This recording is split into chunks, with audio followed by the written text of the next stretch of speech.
All right, we're back. Another year, the Adam Cohen Coaches Show. Coach, welcome. How are you? I'm great. Thanks for having me. Well, thanks again for your willingness to take part in this initiative here this year. Coach will be joining us each week, and we'll have it up here on YouTube and get the word up on the website and social media. Absolutely. All right, well, 2016 season. You've had preseason now for a few weeks. Tell us how that has progressed, and what are your thoughts on the club here based on what you've seen in the preseason? Yeah, this is always a fun time, and you're always very optimistic about the way the season is going to go, and you're excited about the new players and the returning players. So, the way I feel about the group right now is they've come in, they've been prepared, and more than their performance specifically, I've been very, very impressed with their attitude and their mentality. It's been a real pleasure to work with them.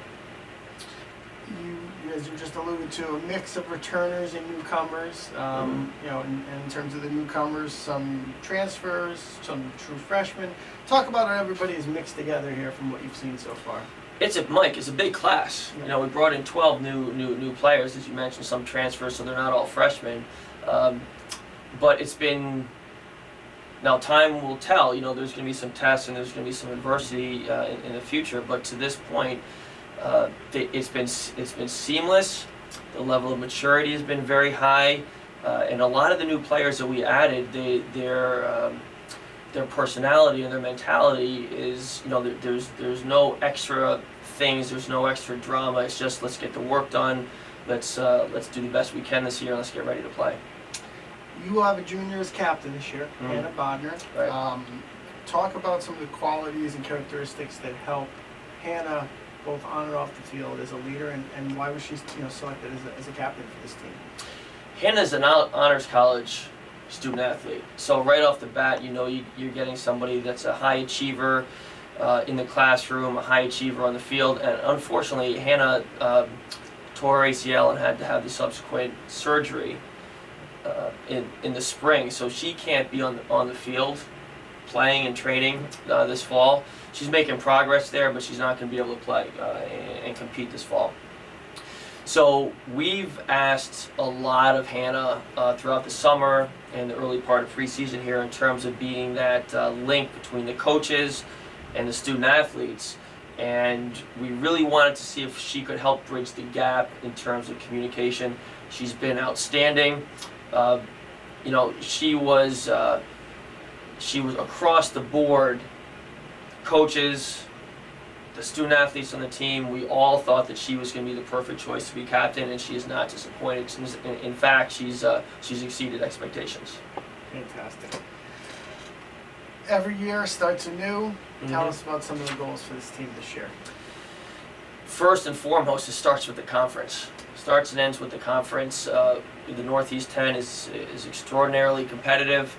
And it's going to be, every game is a challenge, every game is difficult, and so we want to see if we can achieve at the highest level within the conference, but really it starts at the beginning. We're going to, everybody says it, but it's the truth. You really focus game in, one game at a time, but at the end of the season we do want to see if we can achieve at the highest level we can within the conference.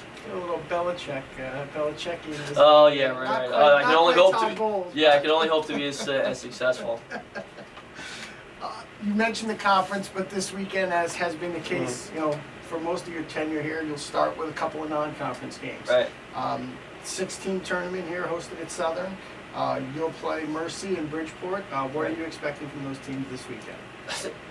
Listen, it's not only Mercy and Bridgeport, but then midweek we go to LIU Post. Those are the three teams that are, picked to finish in the top 1, 2, 3 in the ECC in their conference.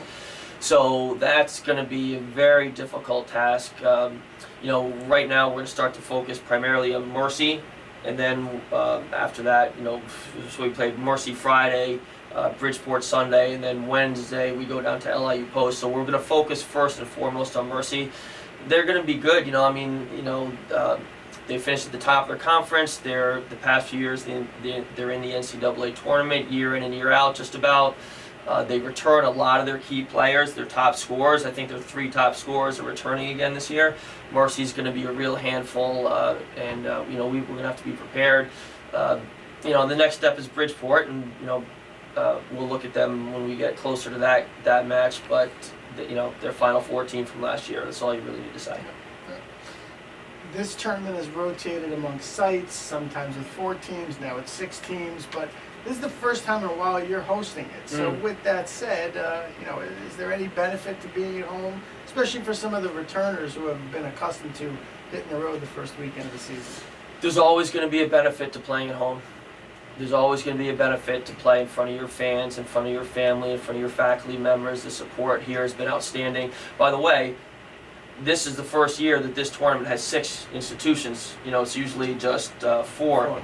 So, your support from the administration, from Jay Moran, Joe Hines, Chris Lind, everyone here at the facility really has to kick it into high gear. This isn't something you just throw together and step out on the field. So the fact that they're allowing us to do it and allowing us to put on a good game day operation is really a testament to the administration.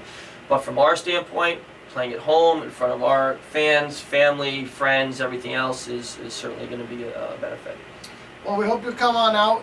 The Owls playing Friday night and Sunday afternoon. Games 1, 4, and 7 on Friday, with Southern closing up shop on Friday. 11, 2, and 5 on Sunday, with the Owls playing the middle game against Bridgeport. So come on out. Going to be a lot of great soccer at Just Outfield this weekend. Coach, thanks for joining us, and we look forward to chatting with you next week. You got it. Thanks for having me. All right. Thanks again, everybody, and we'll see you next week for the second edition in 2016 of the Adam Cohen Coach's Corner.